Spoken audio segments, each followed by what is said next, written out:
ਸਤਿ ਸ਼੍ਰੀ ਅਕਾਲ ਦੋਸਤੋ, ਮੈਂ ਤੁਹਾਡਾ ਦੋਸਤ ਮਨਮੋਹਨ ਸਿੰਘ ਤੇ ਤੁਹਾਡਾ ਸਵਾਗਤ ਕਰਦਾ ਆਪਣੇ YouTube ਚੈਨਲ ਉਡਾਨ ਵੇ ਦੇ ਉੱਪਰ। ਦੋਸਤੋ, ਇਸ ਤੋਂ ਪਹਿਲਾਂ ਆਪਣੇ ਦੋ ਪਾਰਟਸ ਆ ਚੁੱਕੇ ਨੇ ਜਿਸ ਦੇ ਵਿੱਚ ਆਪਾਂ ਐਕਸਰਸਾਈਜ਼ 1.1 ਤੇ ਐਕਸਰਸਾਈਜ਼ 1.2 ਡਿਸਕਸ ਕੀਤੀ ਸੀ। ਦੈਨ ਅੱਜ ਆਪਾਂ ਸਟਾਰਟ ਕਰਨ ਜਾ ਰਹੇ ਹਾਂ ਆਪਣੀ ਐਕਸਰਸਾਈਜ਼ 1.3 ਦਾ ਕਨਸੈਪਟ। ਆਪਣੀ ਪਿਛਲੀ ਐਕਸਰਸਾਈਜ਼ ਵਿੱਚ ਆਪਾਂ ਨੇ ਕੁਝ ਟਾਈਪਸ ਆਫ ਸੈੱਟ ਪੜ੍ਹੇ ਸੀ, ਜਿਸ ਤਰ੍ਹਾਂ ਫਾਈਨਾਈਟ ਸੈੱਟ ਕੀ ਹੁੰਦਾ ਹੈ, ਇਨਫਾਈਨਾਈਟ ਸੈੱਟ, ਇਕੁਅਲ ਸੈੱਟ। ਬਿਲਕੁਲ ਉਸੇ ਤਰ੍ਹਾਂ ਆਪਾਂ ਜੋ ਆਪਣੀ ਐਕਸਰਸਾਈਜ਼ 1.3 ਹੈ ਇਸ ਦੇ ਵਿੱਚ ਵੀ ਆਪਾਂ कुछ टाइप्स ऑफ सैट पढ़ांगे जिन्हां दे नाम ने सबसेट, पावर सैट ते यूनिवर्सल सैट। ये की हुंदे ने, किस तरह शो हुंदे ने, किस तरह लिखे जांदे ने, आपां सारा कुछ डिस्कस करांगे। चलिए शुरू करते हैं अपनी एक्सरसाइज 1.3 दा कॉन्सेप्ट। चलिए आपां गल करते हैं अपने पहले सैट दी जिसका नाम है सबसेट। सबसेट की हुंदा है? सबसेट वो हुंदा है कि एक बहुत ही बड़े सैट दे विचों ओहदा एक छोटा जिहा हिस्सा अलग करके लिखना, वो हुंदा ओहदा सबसेट। यानी कि अपने को एक सैट है ऑल सॉन्ग्स ऑफ बब्बू मान। बब्बू मान दे सारे गाणियां दा अपने को एक कलैक्शन है, एक सैट है जिस दे विच ओहदे रोमांटिक सॉन्ग्स भी आ जाणगे, सैड सॉन्ग्स भी आ जाणगे। मतलब एक ओहदे सारे गाणियां दा एक सैट है। दैन उस दे विच अपना एक बी सैट है जिस दे which all sad songs of Babbu Maan, जिस दे विच बब्बू मान दे सिर्फ सैड सॉन्ग्स लए गए ने। यानी कि सारे सॉन्ग्स दे विचों कल्ले सैड सॉन्ग्स दा अपन एक अलग सैट तैयार कर लिया। दैन बी ए दा की है एक सब सैट है, बी ए दा एक पार्ट है। दैन अपन लिखन च किवें आऊगा, B is a subset of A. Then ये तां इंग्लिश दी फॉर्म च हो गया। जे आपां इहनूं मैथ्स दी फॉर्म च लिखना है तां किदां लिखिया जाएगा? बी सबसेट दा निशान हुंदा ए वाला, B is a subset of A. ध्यान रहे कि यह सी नहीं हैगी, सी अपनी इस तरह होंगी है, बट जो सबसेट है अपना थोड़ा लंबा होंगे इस तरह का। ठीक है जी। दैन मैथ्स की लैंग्वेज आप इस तरह लिखांगे, बी की है ए का एक सबसेट है, ए का एक पार्ट है। हाँ, जोड़ा ए है, ए की हो गया जिस जो अपना बड़ा सैट होंगे वो कहलाता है अपना सुपर सैट। जो सबसेट होंदा है वो सुपर सैट का ही एक पार्ट होंदा है। दैन ये सी अपना सबसेट। दैन आप मूव करते हैं अपने अगले सैट जिसका नाम है पावर सैट। जी हाँ, इस तो बाद अपना अगला सैट है जिसका नाम है पावर सैट। पावर सैट की होंदा है the collection of all subsets of set ए।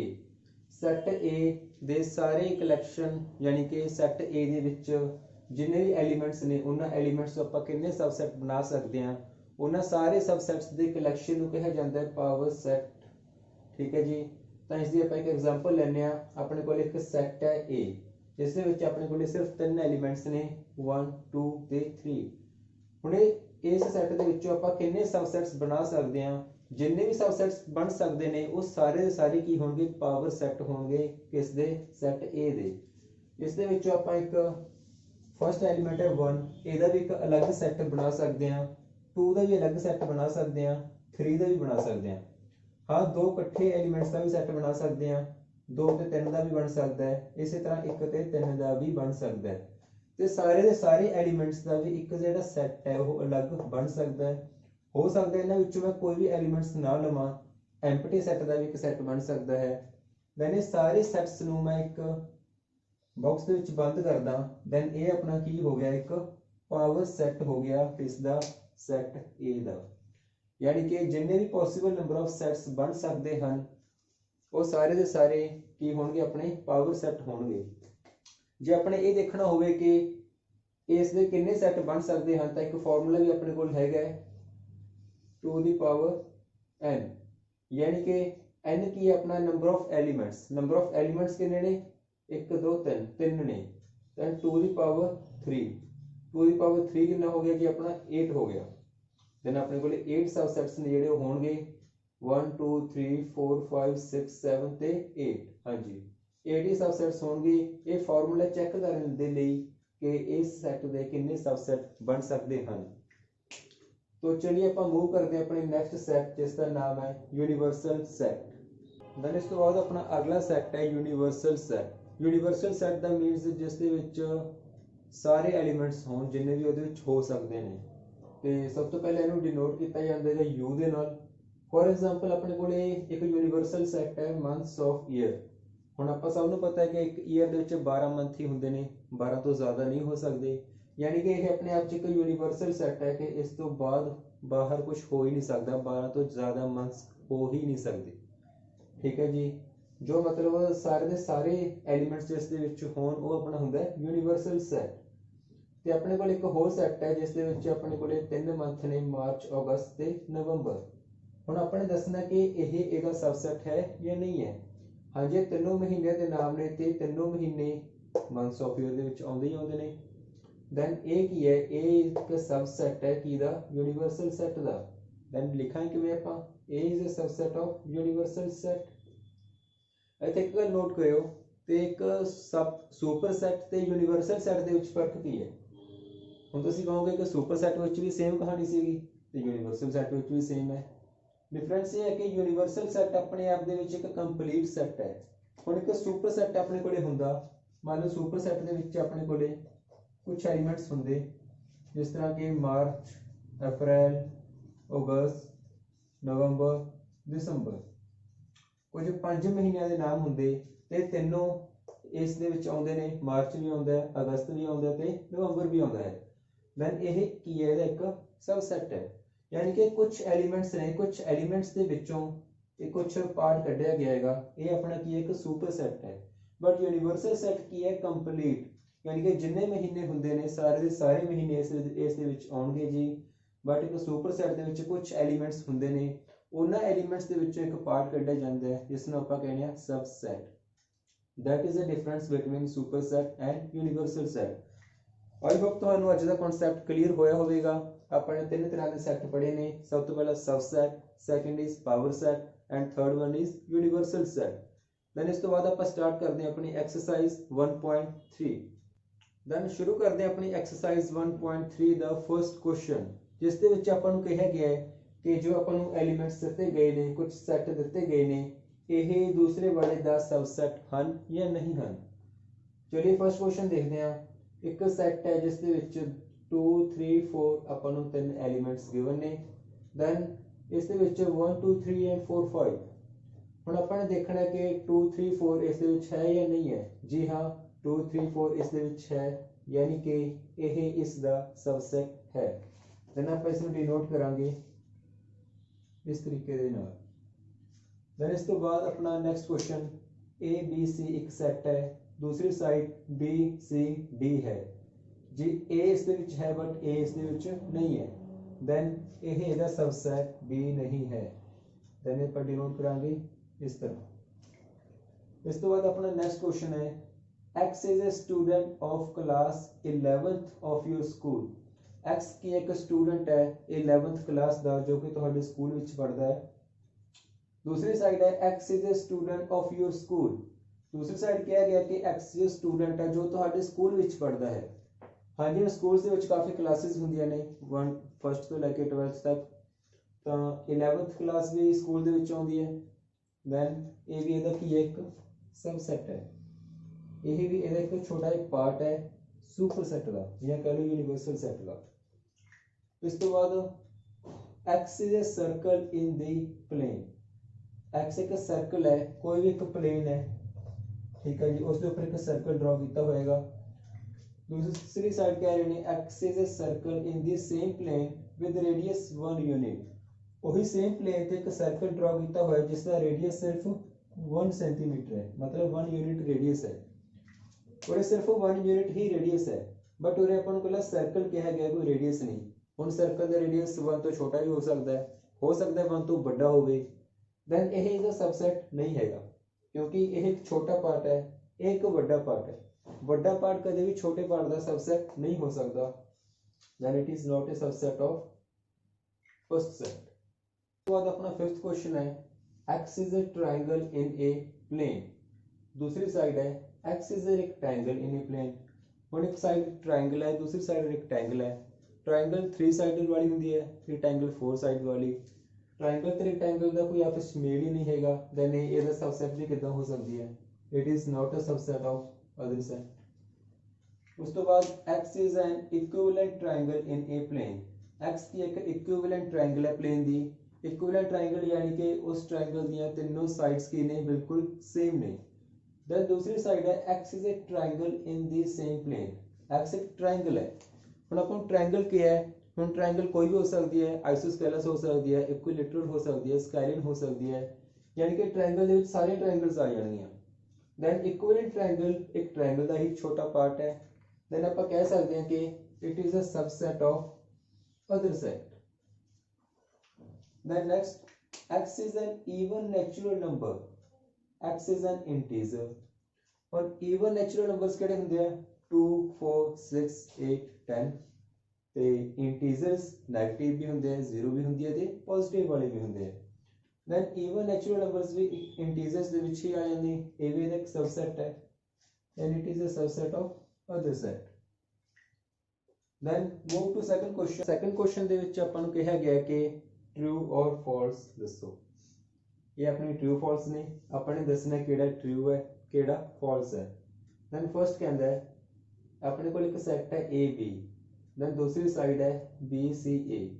हुण देखो ए बी इस दे विच है, ए भी है ते बी भी है, बट ये कह रहे हैं कि it is not a subset of A, ये सबसेट नहीं हैगा, बट असल विच ये दा सबसेट है, इसलिए ए की है फॉल्स है, क्योंकि ए वाला ਇਹਦਾ सबसेट है, बट ए कहते सबसेट नहीं है, इसलिए की हो गया फॉल्स। अगला की है ए ते E is a subset of x is A vowel in English alphabets. ਹੁਣ वोवेल्स ਕਿਹੜੇ ਹੁੰਦੇ ਆ, ए ई आई ओ यू। देन ए ਤੇ ई वोवेल्स ਹੈਗੇ ਨੇ, ਹਾਂਜੀ ਹੈਗੇ ਨੇ। देन ए की है ट्रू है। Next is 1 2 3 is a subset of 1 3 5। जी नहीं, इस विच 2 है बट इस विच 2 नहीं हैगा। देन ए भी कहते सबसेट है, बट रियल विच ये सबसेट नहीं है, देन एक ही हो गया अपना फॉल्स। उस तो बाद set A is a subset of A B C. हाँ जी, ए विच हैगा, देन एक ही है ट्रू है। Set A belongs to set A B C. हाँ जी, हुण दसो ਇਹ ਇਸ ਨੂੰ ਬਿਲੋਂਗ ਕਰਦਾ ਹੈ ਜਾਂ ਨਹੀਂ ਕਰਦਾ। ਤੁਸੀਂ ਪਿਛਲੇ ਐਕਸਰਸਾਈਜ਼ ਦੇ ਵਿੱਚ ਪੜਿਆ ਹੋਣਾ, ਹੁਣ ਇਹ ਟਰੂ ਨਹੀਂ ਹੈਗਾ, ਕਿਉਂਕਿ ਹੁਣ ਤੁਸੀਂ ਕਹੋਗੇ ए ਦੇ ਵਿੱਚ ਹੈਗਾ, ਇਹ ਟਰੂ ਹੈ, ਜੀ ਨਹੀਂ, ਔਰ ਇਹ ਹੈਗਾ ਬਿਲੋਂਗਸ ਟੂ। ਬਿਲੋਂਗਸ ਟੂ ਦਾ ਮਤਲਬ ਕੀ ਹੈ, ਇਹ ए बी सी ਕੀ ਨੇ, ਐਲੀਮੈਂਟਸ ਨੇ, ਤੇ ਇਹ ਕੀ ਹੈ, ਇੱਕ ਸੈੱਟ ਹੈ। ਹੁਣ ਇੱਕ ਸੈੱਟ ਐਲੀਮੈਂਟਸ ਨੂੰ ਬਿਲੋਂਗ ਕਿੱਦਾਂ ਕਰ ਸਕਦਾ ਹੈ, हाँ एक सैट ये सुपर सैट का एक सबसैट जरूर है, बट एक सैट कदे भी एलिमेंट्स ਨੂੰ बिलोंग नहीं करेगा। हाँ जे और ये एक सैट ना हुंदा, दैन हुण ये की एक एलिमेंट है, दैन एक एलिमेंट एलिमेंट्स ਨੂੰ बिलोंग ऑब्वियसली करेगा, बट हुण की है ब्रैकेट्स लगन कारण की हो गया, एक सैट हो गया। एक सैट कदे भी एलिमेंट्स ਨੂੰ बिलोंग नहीं करता, then it is not belongs to this, ये की एक फॉल्स है। ठीक है जी, सबसेट ते बिलोंग्स टू दे विच की डिफरेंस है ਤੁਹਾਨੂੰ ਪਤਾ ਚੱਲਿਆ। Okay, next is x is an even natural number less than 6। ਹੁਣ इवन नेचुरल नंबर्स ਕਿਹੜੇ ਹੁੰਦੇ ਆ, ਜਿਹੜੇ 6 ਤੋਂ ਛੋਟੇ ਹੁੰਦੇ ਆ, ਇੱਕ 2 ਹੁੰਦਾ, ਇੱਕ 4 ਹੁੰਦਾ, ਕਿਉਂਕਿ 6 ਤੋਂ ਛੋਟੇ ਚਾਹੀਦੇ। ਇੱਕ ਸੈਟ ਬਣ ਗਿਆ, ਕਹਿੰਦੇ is a subset of x is a natural number which divides 36, जो 36 ਨੂੰ डिवाइड ਕਰਦੇ ਹਨ। ठीक है जी, हम 2 36 ਨੂੰ डिवाइड करता है, जी हाँ करता है। 4 36 ਨੂੰ डिवाइड करता है, जी ऑब्वियसली करता है। देन एक ही है, एक सबसेट हैगा, इट इज ट्रू। सो बहुत ही इजी एक्सरसाइज है ये। Then move to third question. Then इस तो बाद थर्ड क्वेश्चन ਦੇ ਵਿੱਚ ਵੀ ਆਪਾਂ ਨੇ ਸਿਰਫ ਇਹੀ ਦੱਸਣਾ ਹੈ, ਇੱਕ ਆਪਾਂ ਨੂੰ ਸੈੱਟ ਗਿਵਨ ਹੈ A, ਇਹ ਸਾਰੇ ਦੱਸਣੇ ਹਨ ਕਿ ਇਹਨਾਂ ਵਿੱਚੋਂ ਕਿਹੜੇ ਕਰੈਕਟ ਨੇ ਤੇ ਕਿਹੜੇ ਇਨਕਰੈਕਟ ਨੇ। ਬਿਲਕੁਲ ਸੇਮ ਉਹੀ ਟਰੂ ਫਾਲਸ ਵਾਲਾ ਕੰਮ ਹੈ। देन अपने को एक सैट गिवन है ए, जिस दे विच एलिमेंट्स ने 1 2। हुण 3 4 देखो, 3 4 अपने आप दे विच तो एक सैट है, क्योंकि ये ब्रैकेट्स दे विच बंद है, बट ये आप पूरे सैट की गल करिए, पूरे सैट ए की गल करिए, दैन यह भी एक पूरा की है, एक एलीमेंट है किहदा, सैट ए दा। हाँ अपने आप दे विच एक सैट है, बट पूरे सैट के अकॉर्डिंग यह एक एलीमेंट है सैट ए दा। ठीक है जी, तो first question 3 4 is a subset of A. हाँ जी, की ट्रू है या फॉल्स है। हुण देखो ये 3 4 ए दे अकॉर्डिंग की एक एलिमेंट है, ਇਹ ਸਾਰਾ ਕੀ ਇੱਕ ਐਲੀਮੈਂਟ ਹੈ ਤੇ ਇੱਕ ਐਲੀਮੈਂਟ ਕਦੇ ਵੀ ਸਬਸੈਟ ਨਹੀਂ ਹੁੰਦਾ, ਤੁਹਾਨੂੰ ਪਿਛਲੇ ਕੁਐਸਚਨ ਦੱਸ ਚੁੱਕਿਆ ਮੈਂ। ਦੈਨ ਇਹ ਕੀ ਹੈ ਜੀ, ਇਨਕਰੈਕਟ ਹੈ,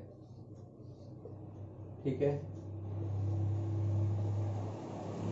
ਦੈਨ ਇਸ ਤੋਂ ਬਾਅਦ 3 4 ਬਿਲੋਂਗਸ ਟੂ A, ਕਿ ਇਹ A ਨੂੰ ਬਿਲੋਂਗ ਕਰਦਾ ਹੈ, ਹਾਂਜੀ। ਹੁਣ 3 4 ਕੀ ਹੈ, ਇੱਕ ਐਲੀਮੈਂਟ ਹੈ। ਦੈਨ ਐਲੀਮੈਂਟਸ, ਇੱਕ ਐਲੀਮੈਂਟ A ਸੈਟ ਨੂੰ ਬਿਲੋਂਗ ਤਾਂ ਕਰੇਗਾ ਕਿਉਂਕਿ ਐਲੀਮੈਂਟ ਇਹਦੇ ਵਿੱਚ ਹੈਗਾ, ਇਹ ਕੀ ਹੈ, ਟਰੂ ਹੈ। ਦੈਨ ਉਸ ਤੋਂ ਬਾਅਦ ਹਾਂਜੀ ਹੁਣ ਦੇਖੋ 3 4 ਇੱਕ ਐਲੀਮੈਂਟ ਸੀਗਾ, ਹੈ ਨਾ ਜੀ, ਇੱਕ ਐਲੀਮੈਂਟ ਸੀ। ਇਸ ਐਲੀਮੈਂਟ ਨੂੰ ਇੱਕ ਬ੍ਰੈਕਟਸ ਦੇ ਵਿੱਚ ਬੰਦ ਕਰ ਦਿੱਤਾ, ਦੈਨ ਇਹ ਕੀ ਹੋ ਗਿਆ, ਇੱਕ ਸੈਟ ਹੋ ਗਿਆ। ਹੁਣ ਇਹ ਇੱਕ A ਦਾ ਸਬਸੈਟ ਹੈ ਜਾਂ ਨਹੀਂ ਹੈ, ਹਾਂਜੀ ਬਿਲਕੁਲ, ਹੁਣ ਇਹ A ਦਾ ਸਬਸੈਟ ਹੈ, it is true. I think ਹੁਣ ਤੁਹਾਨੂੰ ਕਲੀਅਰ ਹੋਇਆ ਹੋਵੇਗਾ ਕਿ ਇਸ ਤਰ੍ਹਾਂ ਦੇ ਜੋ ਕੁਐਸਚਨਸ ਨੇ, ਕਿਹੜਾ ਸੈਟ ਹੈ, ਕਿਹੜਾ ਬਿਲੋਂਗ ਕਰਦਾ ਹੈ। ਜੇ ਆਪਣੇ ਆਪ ਵਿੱਚ ਕੋਈ ਸੈੱਟ ਹੋਵੇ ਬਟ ਸੈੱਟ A ਦੇ ਅਕੋਰਡਿੰਗ ਐਲੀਮੈਂਟ ਹੋਵੇ, ਦੈਨ ਉਸ ਨੂੰ ਕਿੱਦਾਂ ਸੋਲਵ ਕਰੀਦਾ ਹੈ, ਠੀਕ ਹੈ ਜੀ। ਹੁਣ ਫੋਰਥ ਹੈ, ਜਿਵੇਂ 1 ਬਿਲੋਂਗਸ ਟੂ A, ਕੀ 1 A ਨੂੰ ਬਿਲੋਂਗ ਕਰਦਾ ਹੈ ਜਾਂ ਨਹੀਂ, ਜੀ ਹਾਂ 1 ਇੱਕ A ਦਾ ਐਲੀਮੈਂਟ ਹੈ, ਦੈਨ ਇਹ ਇਸ ਨੂੰ ਬਿਲੋਂਗ ਕਰਦਾ ਹੈ, ਇਹ ਕੀ ਹੋ ਗਿਆ ਜੀ, ਆਪਣਾ ਟਰੂ ਹੋ ਗਿਆ। ਉਸ ਤੋਂ ਬਾਅਦ 1 A ਦਾ ਸਬਸੈਟ ਹੈ, ਜੀ ਬਿਲਕੁਲ ਨਹੀਂ, 1 A ਦਾ ਸਬਸੈਟ ਨਹੀਂ ਹੈ, 1 A ਨੂੰ ਬਿਲੋਂਗ ਕਰਦਾ ਹੈ ਕਿਉਂਕਿ 1 ਕੀ ਇੱਕ ਐਲੀਮੈਂਟ ਹੈ। ਹਾਂ ਜੇ ਇਹ ਬ੍ਰੈਕਟਸ ਦੇ ਵਿੱਚ ਵਿਚਕਾਰ ਹੁੰਦਾ ਦੈਨ ਇਹ ਕੀ ਤੇ ਇੱਕ ਸਬਸੈਟ ਸੀਗਾ, ਬਟ ਹੁਣ ਇਹ ਬ੍ਰੈਕਟਸ ਨਹੀਂ ਹੈਗੇ, ਦੈਨ ਇਹ A ਦਾ ਸਬਸੈਟ ਨਹੀਂ ਹੈ, so it is false, it is incorrect. ਉਸ ਤੋਂ ਬਾਅਦ ਹੈ ਇੱਕ ਸੈਟ ਹੈ 1 2 ਤੇ 5 ਦਾ। ਹੁਣ 1 2 ਤੇ 5 A ਦੇ ਵਿੱਚ ਹੈਗੇ ਨੇ, ਦੈਨ ਇਹ ਇੱਕ ਸੈਟ ਦੇ ਰੂਪ ਵਿੱਚ ਹੈ, ਇਹ A ਦਾ ਸਬਸੈਟ ਹੈ ਜਾਂ ਨਹੀਂ ਹੈ, ਜੀ ਹਾਂ ਬਿਲਕੁਲ ਇਹ A ਦਾ ਇੱਕ ਸਬਸੈਟ ਹੈ। ਦੈਨ ਉਸ ਤੋਂ ਬਾਅਦ ਆਪਣਾ 7th ਪਾਰਟ ਹੈ, ਐਲੀਮੈਂਟ 1 2 5 ਨੇ, ਕੀ ਇਹ ਬਿਲੋਂਗ ਕਰਦੇ ਨੇ A ਨੂੰ, ਜੀ ਬਿਲਕੁਲ ਨਹੀਂ, ਕਿਉਂਕਿ ਇਹ ਐਲੀਮੈਂਟਸ ਨਹੀਂ, ਇਹ ਐਲੀਮੈਂਟਸ ਬ੍ਰੈਕਟਸ ਦੇ ਵਿੱਚ ਬੰਦ ਹੋਣ ਕਰਕੇ ਇੱਕ ਸੈੱਟ ਬਣ ਚੁੱਕਿਆ ਹੈ। ਸੈੱਟ ਕਦੇ ਵੀ ਬਿਲੋਂਗ ਨਹੀਂ ਕਰਦਾ ਹੁੰਦਾ, ਜੋ ਇੱਕ ਸੈੱਟ ਹੁੰਦਾ ਹੈ ਉਹ ਸਬਸੈਟ ਹੀ ਹੁੰਦਾ ਹੈ, ਠੀਕ ਹੈ। ਬਟ ਇਹ ਕਹਿੰਦੇ ਬਿਲੋਂਗਸ ਟੂ, ਇਸ ਲਈ ਕੀ ਹੋਗਾ ਜੀ, ਫਾਲਸ ਹੋ ਗਿਆ। ਹਾਂ ਜਿਹੜੇ ਬ੍ਰੈਕਟਸ ਨਹੀਂ ਹੁੰਦੇ ਦੈਨ ਇਹ ਐਲੀਮੈਂਟ ਸੀਗੇ, ਦੈਨ ਇਹ ਬਿਲੋਂਗ ਕਰਦੇ ਸੀ, ਬਟ ਹੁਣ ਇੱਕ ਸਬਸੈਟ ਦੇ ਰੂਪ ਚ ਹੈ, ਦੈਨ A ਨੂੰ ਬਿਲੋਂਗ ਨਹੀਂ ਕਰਦਾ। ਉਸ ਤੋਂ ਬਾਅਦ ਆਪਣਾ ਐਲੀਮੈਂਟਸ ਨੇ 1 2 3 is a subset of A, ਜੀ ਹਾਂ 1 ਤੇ 2 ਤਾਂ ਹੈਗੇ ਨੇ ਬਟ 3 ਇਹਦਾ ਕੋਈ ਐਲੀਮੈਂਟ ਨਹੀਂ ਹੈਗਾ। ਹਾਂ 3 4 ਇੱਕ ਸੈਟ ਦੇ ਰੂਪ ਚ ਹੈ ਜੋ ਉਹ ਐਲੀਮੈਂਟ ਹੈ, ਬਟ ਕੱਲਾ 3 ਐਲੀਮੈਂਟ ਨਹੀਂ ਹੈਗਾ, ਇਸ ਲਈ ਇਹ ਵੀ ਇਸ ਨੂੰ ਇਹ ਵੀ ਇਸ ਦਾ ਸਬਸੈਟ ਨਹੀਂ ਹੈਗਾ, ਇਟ ਇਜ਼ ਫਾਲਸ। ਦੈਨ ਉਸ ਤੋਂ ਬਾਅਦ 5 A ਨੂੰ ਬਿਲੋਂਗ ਕਰਦਾ ਹੈ ਜਾਂ ਨਹੀਂ ਕਰਦਾ, 5 ਐਲੀਮੈਂਟ ਹੁੰਦਾ ਹੈ ਜਾਂ ਨਹੀਂ, ਜੀ ਨਹੀਂ 5 ਕੋਈ ਵੀ ਐਲੀਮੈਂਟ ਨਹੀਂ ਹੁੰਦਾ, ਇਸ ਲਈ A ਨੂੰ ਬਿਲੋਂਗ ਨਹੀਂ ਕਰਦਾ, ਇਟ ਇਜ਼ ਫਾਲਸ। ਕੀ 5 is a subset of A, ਜੀ ਹਾਂ 5 ਦਾ ਸਬਸੈਟ ਹੈਗਾ, ਕਿਉਂਕਿ ਇਹਦੇ ਸਬਸੈਟਸ ਦੇ ਰੂਪ ਵਿੱਚ ਆਪਾਂ ਇੱਕ 5 ਵੀ ਲੈਣੇ ਹੁੰਦੇ ਆ, ਠੀਕ ਹੈ। ਬਟ ਇਹ 5 ਨੂੰ ਆਪਾਂ ਕਦੇ ਵੀ ਬ੍ਰੈਕਟਸ ਦੇ ਵਿੱਚ ਨਹੀਂ ਰੱਖਦੇ ਹੁੰਦੇ, ਕਿਉਂਕਿ ਤੁਹਾਨੂੰ ਦੱਸਿਆ ਸੀ ਕਿ ਜੋ ਐਮਪਟੀ ਸੈੱਟ ਹੁੰਦਾ ਉਹਨੂੰ ਆਪਾਂ ਕਿੱਦਾਂ ਡਿਨੋਟ ਕਰਦੇ ਆ, ਜਾਂ ਤਾਂ ਓਨਲੀ 5 ਜਾਂ ਖਾਲੀ ਬ੍ਰੈਕਟਸ, ਬਟ ਇਹ ਤਾਂ 5 ਨੂੰ ਇਹਨਾਂ ਦੇ ਵਿੱਚ ਬੰਦ ਕਰਤਾ, ਠੀਕ ਹੈ। Then 5 is a subset of A, ਜੀ ਹਾਂ 5 A ਦਾ ਕੀ ਸਬਸੈਟ ਹੈ, ਤੇ ਫਿਰ ਉਹੀ ਗੱਲ 5 ਨੂੰ ਬ੍ਰੈਕਟਸ ਵਿੱਚ ਬੰਦ ਕਰਤਾ ਤੇ ਕਹਿ ਰਹੇ ਨੇ ਇਹ A ਦਾ ਸਬਸੈਟ ਹੈ ਜਾਂ ਨਹੀਂ ਹੈ, ਜੀ ਬਿਲਕੁਲ ਵੀ ਨਹੀਂ, ਇਹ ਦਾ ਸਬਸੈਟ ਨਹੀਂ ਹੈਗਾ, ਠੀਕ ਹੈ ਜੀ, ਕਿਉਂਕਿ ਦੋਨੋਂ ਸਾਈਡਸ ਇਕੱਠੇ ਨਹੀਂ ਆ ਸਕਦੇ, ਜਾਂ ਤਾਂ ਇਕੱਲਾ 5 ਹੋਏਗਾ ਜਾਂ ਇਕੱਲੇ ਖਾਲੀ ਬ੍ਰੈਕਟਸ ਹੋਣਗੇ, ਦੈਨ ਇਹ ਸਬਸੈਟ ਹੋਣਗੇ A ਦੇ, ਪਰ ਦੋਨੋਂ ਇਕੱਠੇ ਕਦੇ ਵੀ A ਦੇ ਸਬਸੈਟ ਨਹੀਂ ਹੋਣਗੇ। Then move to 4th question. Then ਇਸ ਤੋਂ ਬਾਅਦ ਆਪਣਾ 4th ਕੁਐਸਚਨ ਹੈ, ਜਿਸ ਦੇ ਵਿੱਚ ਆਪਾਂ ਨੂੰ ਕਿਹਾ ਗਿਆ ਕਿ ਇਹਨਾਂ ਜੋ ਸੈਟਸ ਗਿਵਨ ਨੇ ਇਹਨਾਂ ਦੇ ਸਬਸੈਟਸ ਬਣਾਓ, ਠੀਕ ਹੈ ਜੀ। ਦੈਨ ਆਪਾਂ ਇਹਨਾਂ ਦੇ ਸਬਸੈਟਸ ਬਣਾਵਾਂਗੇ। ਮੈਂ ਤੁਹਾਨੂੰ ਇੱਕ ਫਾਰਮੂਲਾ ਦੱਸਿਆ ਸੀਗਾ ਕਿ ਜੇ ਪਤਾ ਕਰਨਾ ਹੋਵੇ ਕਿ ਇਸ ਸੈੱਟ ਦੇ ਕਿੰਨੇ ਸਬਸੈਟਸ ਬਣਨਗੇ ਤਾਂ ਉਹ ਕਿੱਦਾਂ ਪਤਾ ਚੱਲਦਾ ਹੈ, ਉਹ ਫਾਰਮੂਲਾ ਸੀਗਾ ਜੀ 2 ਦੀ power n, n is number of elements। ਹੁਣ ਫਸਟ ਪਾਰਟ ਦੇ ਵਿੱਚ ਐਲੀਮੈਂਟਸ ਕਿੰਨੇ ਨੇ, 1 ਹੈ, ਇਹ ਹੈ A, ਦੈਨ 2 ਦੀ ਪਾਵਰ 1 ਕਿੰਨਾ ਹੁੰਦਾ ਜੀ 2, यानी कि अपने फर्स्ट पार्ट दे सिर्फ 2 ही सबसेट्स बनने, केड़े केड़े, एक तो सबसेट खुद ही हो सकता है, ਦੈਨ ਦੂਸਰਾ ਕੀ ਹੋ ਸਕਦਾ ਜੀ 5 देयर इज नो एलिमेंट। ਇਹ ਦੋ ਹੀ ਆਪਣੇ ਸੈੱਟ ਬਣ ਸਕਦੇ ਨੇ ਇਸ ਦੇ। ਦੈਨ ਉਸ ਤੋਂ ਬਾਅਦ ਆਪਣਾ ਸੈਕੰਡ ਪਾਰਟ ਹੈ ਜਿਸ ਦੇ ਵਿੱਚ ਆਪਣੇ ਸਿਰਫ ਦੋ ਐਲੀਮੈਂਟਸ ਨੇ। ਜੇ ਦੋ ਐਲੀਮੈਂਟਸ ਹੋਣ ਤਾਂ ਕਿੰਨੇ सबसेट्स ਬਣਨਗੇ ਜੀ 2 ਦਾ ਸਕੁਆਇਰ 4। ਦੈਨ ਇਸ ਦੇ 4 सबसेट्स ਬਣਨਗੇ। ਕਿਹੜੇ ਕਿਹੜੇ? ਇੱਕ ਤਾਂ A ਹੋ ਸਕਦਾ ਹੈ, ਇੱਕ B ਹੋ ਸਕਦਾ ਹੈ, ਇੱਕ A ਤੇ B ਦੋਨੋਂ ਇਕੱਠੇ ਆ ਸਕਦੇ ਨੇ। ਦੈਨ ਹੋ ਸਕਦਾ ਕਿ ਕੋਈ ਵੀ ਐਲੀਮੈਂਟਸ ਨਾ ਹੋਵੇ 5। यानी सारे के सारे की हो गए अपने 4 सबसेट्स हो गए किस दे जी सैट ए बी दे। उस तो बाद अपना एलिमेंट है 1 2 3। यदि मैं तुहानू एग्जांपल भी करा चुका एक दोबारा अगेन करवा देना। तीन एलिमेंट्स ने 2 दी पावर 3 ते 2 दा क्यूब हुंदा जी अपना 8 यानी कि इस दे 8 सबसेट्स बनणगे। किहड़े-किहड़े? एक तां 1 हो सकदा है, एक 2 हो सकदा है, एक 3 हो सकता है, एक 1 ते 2 इकट्ठे आ सकते हैं, एक 2 ते 3 आ सकते हैं, एक 1 ते 3 आ सकते हैं जी, एक हो सकता है 1 2 3 सारे इकट्ठे आ जान। देन लास्ट अपना रह गया हो सकता कोई भी एलिमेंट ना आवे दैट इज 5। काउंट कर लो 1 2 3 4 5 6 7 ਤੇ 8 ਆਪਣੇ सबसेट बन चुके ਨੇ। ਫਿਰ ਉਸ ਤੋਂ ਬਾਅਦ ਹੈ 5। ਹੁਣ 5 ਦੇ ਕਿੰਨੇ सबसेट ਹੋ ਸਕਦੇ ਨੇ? 5 ਦਾ मतलब है कि 0 नो एलिमेंट। सो ਇਹਦਾ भी ਇੱਕੋ ਹੀ सबसेट बनेगा जो होगा 5। ठीक है जी। then move to fifth question। then अपना फिफ्थ क्वेश्चन है इस ਦੇ ਵਿੱਚ ਆਪਾਂ ਨੂੰ ਪੁੱਛਿਆ ਗਿਆ ਹੈ how many elements has p of a। p of a ਦਾ मतलब है जी p ਦਾ मतलब है power set of a J a की है 5 है। अगर अपनी जो a सेट है वो 5 है then इसके कितने एलिमेंट होंगे? सेम एज जो अपन लास्ट क्वेश्चन किया है कि 5 ਦੇ कितने सबसेट्स होंगे। कितने सबसेट बने सी? एक बने सीगा। then सेम इसी तरह यही है जे सेटिफाई है सेटिक खाली है देन उसके एलिमेंट भी कितने होंगे? एक ही एलिमेंट होएगा वो भी केड़ा होएगा 5 होएगा। So there is only one element that is 5। Then move to sixth question. Next question करने तो पहला अपना एक टॉपिक सी जो पेंडिंग सीगा वो सीगा इंटरवल्स। ठीक है जी। नैक्सट क्वेश्चन ਦੇ ਵਿੱਚ ਆਪਾਂ ਇੰਟਰਵਲਸ ਦਾ ਯੂਜ਼ ਕਰਨਾ ਹੈ। तो उस तो पहला इंटरवल्स ਹੁੰਦੇ ਕੀ ਨੇ ਆਪਾਂ ਇੱਕ ਵਾਰ ਉਹ ਦੇਖ ਲੈਂਦੇ ਆ। ਸਭ ਤੋਂ ਪਹਿਲਾਂ ਹੁੰਦਾ ਆਪਣੇ ਕੋਲੇ ਓਪਨ ਇੰਟਰਵਲ। ਓਪਨ ਇੰਟਰਵਲ ਯਾਨੀ ਕਿ ਜੋ ਆਪਣੇ ਰਾਉਂਡ ਬ੍ਰੈਕਟਸ ਹੁੰਦੇ ਨੇ ਗੋਲ ਬ੍ਰੈਕਟਸ ਉਹਨਾਂ ਨੂੰ ਆਪਾਂ ਕਹਿੰਦੇ ਆ ਓਪਨ ਇੰਟਰਵਲਸ। ਇਹਨਾਂ ਬ੍ਰੈਕਟਸ ਦਾ ਮਤਲਬ ਕੀ ਹੁੰਦਾ ਹੈ ਕਿ ਜੋ ਆਪਣੀ a ਤੇ b ਹੈ ਠੀਕ ਹੈ ਮੰਨ ਲਓ ਆਪਣੀ x ਹੈ ਜੋ x ਦੀ ਜੋ ਵੈਲਿਊ ਹੈ ਉਹ a ਤੋਂ ਤਾਂ ਵੱਡੀ ਹੈ ਬਟ b ਤੋਂ ਕੀ ਹੈ ਛੋਟੀ ਹੈ। यानी कि ए ते बी ਆਪਾਂ ਇਨਕਲੂਡ नहीं करने। ए ते b ਦੇ ਵਿਚਕਾਰ ਜੋ ਵੈਲਿਊਜ਼ ਆ ਰਹੀਆਂ ਨੇ ਉਹ ਸਾਰੀਆਂ ਕੀ ਨੇ x ਦੀਆਂ ਵੈਲਿਊਜ਼ ਨੇ। x a ਤੋਂ ਵੱਡੀ ਹੈ b ਤੋਂ ਛੋਟੀ ਹੈ। ਇਹਨੂੰ ਆਪਾਂ ਡਿਨੋਟ ਕਰ ਦਿਆਂਗੇ ਰਾਉਂਡ ਬ੍ਰੈਕਟਸ ਦੇ ਨਾਲ।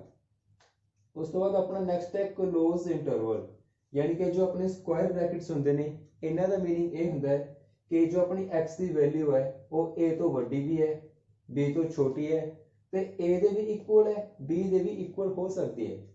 ਯਾਨੀ ਕਿ ਆਪਾਂ a ਤੇ b ਦੇ ਵਿਚਕਾਰ ਜੋ ਵੈਲਿਊਜ਼ ਨੇ ਉਹ ਤਾਂ ਲਵਾਂਗੇ ਹੀ ਲਵਾਂਗੇ ਦੈਨ a ਤੇ b ਨੂੰ ਵੀ ਆਪਾਂ ਵਿੱਚ ਇਨਕਲੂਡ ਕਰਾਂਗੇ। ਠੀਕ ਹੈ ਜੀ। ਤਾਂ ਆਪਾਂ ਇਹਦਾ ਜੋ ਡਿਨੋਟ ਕਰਦੇ ਆਪਾਂ ਸਕੁਆਇਰ ਬ੍ਰੈਕਟਸ ਨਾਲ ਡਿਨੋਟ ਕੀਤਾ ਜਾਂਦਾ ਹੈ। ਦੈਨ ਜੋ ਥਰਡ ਹੈ ਉਹ ਆਪਾਂ ਇੱਕ ਸਾਈਡ ਤਾਂ ਸਕੁਆਇਰ ਬ੍ਰੈਕਟ ਰੱਖੀ ਹੈ ਦੂਸਰੀ ਸਾਈਡ ਆਪਣੇ ਰਾਉਂਡ ਬ੍ਰੈਕਟ ਰੱਖੀ ਹੈ। ਇਹਦਾ मतलब है कि जो x ਦੀਆਂ ਵੈਲਿਊਜ਼ ਨੇ ਸੇਮ ਉਹੀ a ਤੋਂ ਵੱਡੀਆਂ ਨੇ b ਤੋਂ ਛੋਟੀਆਂ ਨੇ ਬਟ a ਵੀ ਹੋ ਸਕਦੀ ਹੈ ਇਸ ਲਈ ਆਪਾਂ a ਦੇ ਇਕੁਅਲ ਰੱਖਿਆ ਸਕੁਆਇਰ ਬ੍ਰੈਕਟ ਬਟ b ਦੇ ਇਕੁਅਲ ਨਹੀਂ ਹੈ ਇਸ ਲਈ b ਕੀ ਹੈ ਰਾਉਂਡ ਬ੍ਰੈਕਟ। ਮੈਂ ਲਾਸਟ ਹੈ ਆਪਣੇ ਕੋਲੇ a ਰਾਉਂਡ ਬ੍ਰੈਕਟ ਹੈ b ਤੋਂ ਬਾਅਦ ਸਕੁਆਇਰ ਬ੍ਰੈਕਟ ਹੈ। ਇਹਦਾ ਮੀਨਿੰਗ ਹੈ ਕਿ x a ਦੇ ਇਕੁਅਲ ਨਹੀਂ ਹੈਗੀ।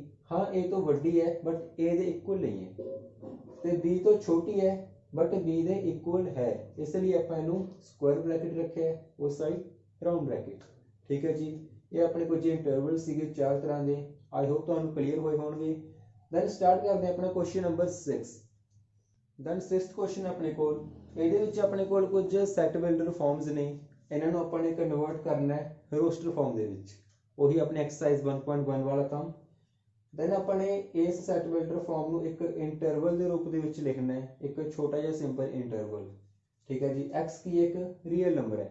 ਠੀਕ ਹੈ, ਦੈਨ ਆਪਣਾ ਜੋ ਇੰਟਰਵਲ ਹੈ ਉਹ ਲਾਈ ਕਰਦਾ ਹੈ -4 ਤੋਂ 6।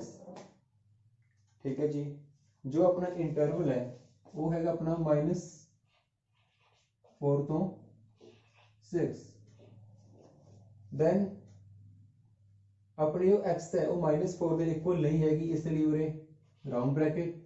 हाँ बट 6 ਦੇ ਇਕੁਅਲ ਹੈ, ਦੈਨ ਇਸ ਲਈ ਉਰੇ ਸਕੁਆਇਰ ਬ੍ਰੈਕਟ। ਠੀਕ ਹੈ ਜੀ, ਨੈਕਸਟ ਕੁਐਸਚਨ ਹੈ x is belongs to real number, then values ਨੇ -12 ਤੋਂ -10, -12 ਤੋਂ -10। x ਨਾ ਤਾਂ -12 ਦੇ ਇਕੁਅਲ ਹੈ ਤੇ ਨਾ ਹੀ -10 ਦੇ ਇਕੁਅਲ ਹੈ, ਸੋ ਦੋਨੇ ਸਾਈਡ ਕੀ ਆਊਗਾ ਜੀ ਆਪਣਾ ਰਾਉਂਡ ਬ੍ਰੈਕਟ ਆਏਗਾ। ਕਲੀਅਰ ਹੈ ਜੀ। ਉਸ ਤੋਂ ਬਾਅਦ x belongs to real numbers ਤੇ ਇੰਟਰਵਲ ਸੀ ਜੋ ਵੈਲਿਊ ਨੇ ਉਹ 0 ਤੋਂ 7 ਤੱਕ ਨੇ। ਹਾਂ x 0 ਦੇ ਇਕੁਅਲ ਹੈ, ਇਸ ਲਈ ਉਰੇ ਸਕੁਆਇਰ ਬ੍ਰੈਕਟ ਆਏਗਾ, ਬਟ 7 ਦੇ ਇਕੁਅਲ ਨਹੀਂ ਹੈਗੀ, ਇਸ ਲਈ ਉਰੇ ਰਾਉਂਡ ਬ੍ਰੈਕਟ ਆਏਗਾ। ਠੀਕ ਹੈ ਜੀ, next is x belongs to real numbers, values ਨੇ 3 ਤੋਂ 4, 3 to 4। हाँ x 3 ਦੇ ਵੀ ਇਕੁਅਲ ਹੈਗੀ ਹੈ ਤੇ 4 ਦੇ ਵੀ ਇਕੁਅਲ ਹੈਗੀ ਹੈ, then ਆਪਾਂ दोनों साइड यूज करांगे स्क्वायर ब्रैकेट। क्लियर है जी। then move to 7th question. then जो अपना 7th क्वेश्चन है ये पिछले क्वेश्चन नालों उल्ट है। उस क्वेश्चन ਵਿੱਚ ਆਪਾਂ ਨੇ ਸੈਟ ਬਿਲਡਰ ਫਾਰਮ ਤੋਂ ਰੋਸਟਰ ਫਾਰਮ ਬਣਾਈ ਸੀ, ਇਸ ਦੇ ਵਿੱਚ ਆਪਾਂ ਨੇ ਰੋਸਟਰ ਫਾਰਮ ਤੋਂ ਸੈਟ ਬਿਲਡਰ ਫਾਰਮ ਬਣਾਉਣੀ ਹੈ, ਬਸ ਕੰਮ ਬਿਲਕੁਲ ਉਲਟਾ ਕਰਨਾ ਹੈ। ਹੁਣ ਫਸਟ क्वेश्चन है, सब तो पहला अपना तरीका की है सैट बिल्डर फॉर्म च बनाने का, वही एलिमेंट की ने x ने ते x की है x belongs to real numbers, ये दोनों की ने रियल नंबर्स ने। फिर उसके बाद जो अपना इंटरवल है -3 तो 0 है, यानी कि जो x है -3 तो बड़ी है तो 0 तो की है छोटी है। दोनों राउंड ब्रैकेट्स ने, इसलिए ये दोनों इक्वल साइन अपन नहीं लवांगे। क्लियर है जी। देन उस तो बाद अपना सेकंड पार्ट, x एलिमेंट्स ने, x की है रियल नंबर्स ने, एलिमेंट की ने 6 ते 12, 6 ते 12। हम दोनों साइड क्लोज ब्रैकेट ने यानी कि स्क्वायर ब्रैकेट्स ने, तो ਇਹਦਾ मतलब है कि x है जो 6 ਦੇ ਵੀ ਇਕੁਅਲ ਹੈ ਤੇ 12 ਦੇ ਵੀ ਇਕੁਅਲ ਹੈ। ਠੀਕ ਹੈ ਜੀ। ਉਸ ਤੋਂ ਬਾਅਦ ਆਪਣਾ next question, x belongs to real numbers ਤੇ ਇਹਦੇ ਵਿੱਚ ਵੀ ਸੇਮ ਐਲੀਮੈਂਟ 6 ਤੇ 12। ਹੁਣ 6 ਅੱਗੇ ਰਾਉਂਡ ਬ੍ਰੈਕਟ ਹੈ, ਇਹਦਾ मतलब 6 ਇਹਦੇ ਇਕੁਅਲ ਨਹੀਂ ਹੈਗਾ। ਦੈਨ 12 ਦੇ ਨਾਲ ਕੀ ਹੈ ਜੀ ਸਕੁਆਇਰ ਬ੍ਰੈਕਟ ਹੈ, ਦੈਨ x ਜੋ ਹੈ 12 ਦੇ ਕੀ ਹੈ ਇਕੁਅਲ। ਕਲੀਅਰ ਹੈ ਜੀ। ਉਸ ਤੋਂ ਬਾਅਦ ਲਾਸਟ ਕੁਐਸਚਨ ਆਪਣਾ x belongs to real number, elements ने जी -23 ते 5। -23 अगे स्क्वायर ब्रैकेट है, देन और इक्वल का साइन आएगा। 5 तो बाद ओपन ब्रैकेट है, देन और साइन इक्वल का नहीं आएगा। ठीक है जी। देन बहुत इजी कंसेप्ट है। Then move to 8th question. Then उस तो बाद जो अपना 8th क्वेश्चन है ਉਹਦੇ ਵਿੱਚ ਆਪਾਂ ਤਾਂ ਇੱਕ क्वेश्चन ਕੀਤਾ ਗਿਆ ਹੈ कि जो ये दो पार्ट्स ਆਪਾਂ ਨੂੰ ਦਿੱਤੇ ਹੋਏ ਨੇ, ਇਹ ਦੋਨਾਂ ਪਾਰਟਸ ਦਾ ਇੱਕ ਯੂਨੀਵਰਸ ਸੈੱਟ ਕੀ ਹੋਏਗਾ, ਯੂਨੀਵਰਸਲ ਸੈੱਟ ਇਹਨਾਂ ਦਾ ਕੀ ਹੋਏਗਾ। ਸੋ ਫਰਸਟ ਪਾਰਟ ਕਹਿੰਦਾ ਹੈ ਦ ਸੈਟ ਆਫ ਰਾਈਟ ਟ੍ਰਾਇੰਗਲਸ, ਇਹ ਰਾਈਟ ਟ੍ਰਾਇੰਗਲਸ ਦਾ ਇੱਕ ਸੈੱਟ। ਤੇ ਸੈਕੰਡ ਪਾਰਟ ਕਹਿੰਦਾ ਹੈ ਦ ਸੈਟ ਆਫ ਆਈਸੋਸਕੈਲਸ ਟ੍ਰਾਇੰਗਲਸ। ਠੀਕ ਹੈ ਜੀ, ਆਈਸੋਸਕੈਲਸ ਦਾ ਟ੍ਰਾਇੰਗਲ ਦਾ ਸੈੱਟ। ਆਈਸੋਸਕੈਲਸ ਉਹ ਹੁੰਦੀਆਂ ਨੇ ਜਿਨ੍ਹਾਂ ਦੀ ਸਿਰਫ ਦੋ ਸਾਈਡ ਸੇਮ ਹੋਣ, ਤੇ ਰਾਈਟ ਐਂਗਲ ਟ੍ਰਾਇੰਗਲ ਉਹ ਹੁੰਦੀ ਹੈ ਕਿ ਜਿਸ ਦਾ ਇੱਕ ਐਂਗਲ ਜੋ ਹੈ ਉਹ 90 ਡਿਗਰੀ ਦਾ ਹੈ। ठीक है जी। देन इन्हां दा एक यूनिवर्सल सेट की होएगा, इन्हां लई आपां एक वर्ड यूज कर सकते हैं जो यूनिवर्सल सेट है द सेट ऑफ ट्रायंगल्स। ਉਹਨੇ ट्रायंगल अपने आप ਵਿੱਚ ਇੱਕ यूनिवर्सल सेट है क्योंकि ट्रायंगल्स ਦੇ ਵਿੱਚ ਸਾਰੇ ट्रायंगल्स आ गईਆਂ, राइट एंगल ट्रायंगल्स भी आ गईਆਂ, आइसोस्केलिस ट्रायंगल्स भी आ गईਆਂ, स्केलिन ट्रायंगल्स भी आ गईਆਂ, इक्विलेटरल ट्रायंगल्स भी आ गईਆਂ, यानी कि हर तरह ਦੀਆਂ ट्रायंगल्स इस सेट ਦੇ ਵਿੱਚ ਹੈਗੀਆਂ ਨੇ। सो ट्रायंगल की अपने आप ਦੇ ਵਿੱਚ ਇੱਕ यूनिवर्स है, ਸਾਰੀਆਂ ट्रायंगल्स ਦਾ ਇੱਕ ਇਕੱਠਾ ਸੈੱਟ ਹੈ। देन अपना जो आंसर है यही हो सकता है कि यूनिवर्सल सेट है is the set of triangles. Clear है जी। Then move to last question. अपना लास्ट क्वेश्चन है जो ਉਹਨੂੰ डिस्कस करते हैं। इस क्वेश्चन ਦੇ ਵਿੱਚ ਆਪਾਂ ਨੂੰ ਤਿੰਨ ਸੈੱਟ ਦਿੱਤੇ ਹੋਏ ਨੇ A B ਤੇ C ਤੇ ਕਿਹਾ ਗਿਆ ਹੈ ਕਿ ਇਹਨਾਂ ਤਿੰਨੇ ਸੈਟਸ ਦਾ ਜੋ ਇੱਕ ਯੂਨੀਵਰਸਲ ਸੈੱਟ ਹੈ ਉਹ ਇਹਨਾਂ ਚਾਰਾਂ ਆਪਸ਼ਨਸ ਦੇ ਵਿੱਚੋਂ ਕਿਹੜਾ ਹੈ। ਇਹ ਬੇਸਿਕਲੀ ਇੱਕ MCQ क्वेश्चन पार्ट है, ठीक है। तो ਤਿੰਨਾਂ ਸੈਟਾਂ ਦਾ ਇੱਕ ਯੂਨੀਵਰਸਲ ਸੈਟ ਇਹਨਾਂ ਵਿੱਚੋਂ ਕਿਹੜਾ ਹੈ। तो अपना सैट A है ਜਿਹੜਾ ਉਹ ਚ ਐਲੀਮੈਂਟਸ ਨੇ 1 3 5। ਹੁਣ ਆਪਾਂ ਨੇ ਦੇਖਣਾ 1 3 5 ਕਿੰਨਾ ਵਿੱਚ ਨੇ 1 3 5। ਹਾਂ ਜੀ ਇਹਨਾਂ ਵਿੱਚ ਹੈਗੇ, ਇਹ ਹੋ ਸਕਦਾ ਹੈ 5 ਤਾਂ मतलब कोई एलिमेंट नहीं है, सो ये तो अपनी ऑप्शन ही खत्म होगी, ये तो ऑप्शन ही है नहीं अपनी। नेक्स्ट 1 3 5 ਇਹਦੇ ਵਿੱਚ ਵੀ ਹੈਗਾ 1 3 5 ਇਹਦੇ ਵਿੱਚ ਵੀ ਹੈਗਾ, यानी तीनों ऑप्शंस चों कोई एक हो सकती है। इस तो बाद B 2 4 6। ਹੁਣ ਦੇਖਣਾ 2 4 6 ਕਿੰਨਾ ਵਿੱਚ ਹੈ 2 4 6। हाँ जी ਇਹਦੇ ਵਿੱਚ ਹੈਗਾ, ਇਹ ਹੋ ਸਕਦੀ ਹੈ 2 4 6 ਇਸ ਵਿੱਚ ਵੀ ਹੈ 2 4 6 ਇਸ ਵਿੱਚ ਵੀ ਹੈ। देन ਆਪਾਂ ਦੇਖਦੇ ਹਾਂ C सबसेट 0 2 4 6 8 0 2 4 6 8 जी नहीं ਇਹਦੇ ਵਿੱਚ 8 नहीं ਹੈਗਾ। देन A ऑप्शन भी अपनी की होगी कैंसिल होगी। ਉਸ ਤੋਂ ਬਾਅਦ 0 2 4 6 8 ਹਾਂਜੀ ਇਹਦੇ ਵਿੱਚ ਹੈਗੇ ਆ ਤਿੰਨੋਂ ਸਬਸੈਟ ਆਪਾਂ ਨੂੰ ਥਰਡ ਪਾਰਟ ਦੇ ਵਿੱਚ ਮਿਲ ਰਹੇ ਨੇ। ਦੈਨ ਇਹ ਆਪਣਾ ਕੀ ਹੈ ਇੱਕ ਯੂਨੀਵਰਸਲ ਸੈਟ ਹੈ। ਆਪਾਂ ਫੋਰਥ ਆਪਸ਼ਨ ਵੀ ਦੇਖ ਲੈਂਦੇ ਆ, ਇਸ ਦੇ ਵਿੱਚ 0 ਹੀ ਹੈ ਨਹੀਂ, ਦੈਨ ਇਹ ਵੀ ਆਪਣਾ ਕੀ ਹੋ ਗਿਆ कैंसिल हो गया। सो ऑप्शन थर्ड जो है वो अपना कोई यूनिवर्सल सेट है ये ਤਿੰਨਾਂ सबसेट्स ਦਾ। आई होप ਤੁਹਾਨੂੰ ਅੱਜ ਦੀ ਜੋ ਐਕਸਰਸਾइज 1.3 है वो क्लियर ਹੋਈ ਹੋਵੇਗੀ, ਅੱਜ ਦਾ ਕਨਸੈਪਟ ਸਮਝ ਆਇਆ ਹੋਵੇਗਾ, ਠੀਕ ਹੈ ਜੀ। ਦੈਨ ਆਪਾਂ ਇਸ ਤੋਂ ਬਾਅਦ ਮਿਲਾਂਗੇ ਆਪਣੀ ਨੈਕਸਟ ਵੀਡੀਓ ਦੇ ਵਿੱਚ, ਜਿਸ ਦੇ ਵਿੱਚ ਆਪਾਂ ਡਿਸਕਸ ਕਰਾਂਗੇ ਐਕਸਰਸਾइज 1.4 ਦਾ ਕਨਸੈਪਟ ਐਂਡ ਦੈਨ ਐਕਸਰਸਾइज।